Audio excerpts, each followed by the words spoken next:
am I actually able to take that step? So what we need to do, think about managing the physiological and the emotional state. As I sit with those feelings of taking that risk, trying to maybe move to the next role, and all of the unease that I'm met with, what I need to try and do is use the skill of cognitive reframing.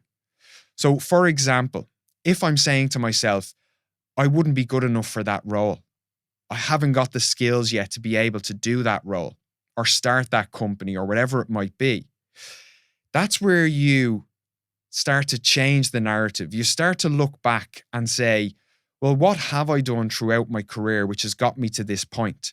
What skills do I have? And then you change the language around the idea that you don't have the skills to you don't have the skills yet.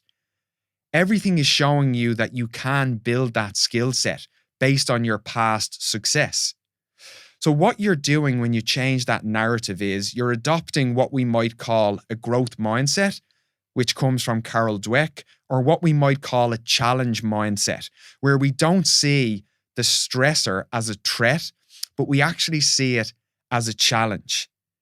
And as a result of switching that mindset, I start to see all of the opportunities.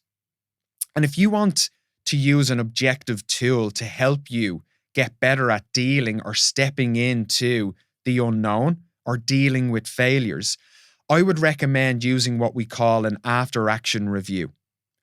So what this looks like effectively is that you have an idea of what success looks like in that area. So let's say it's going for that interview for the director's role. You have an idea of what success might look like in that interview.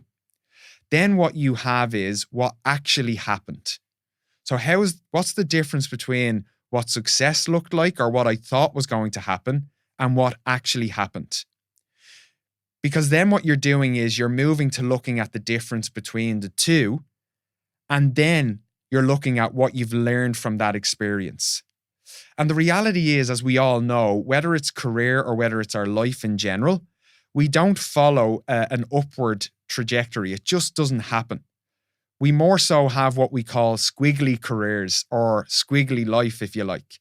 We face many peaks and valleys as we go through our life, but it's our ability to be able to take the lessons from those experiences to then move forward.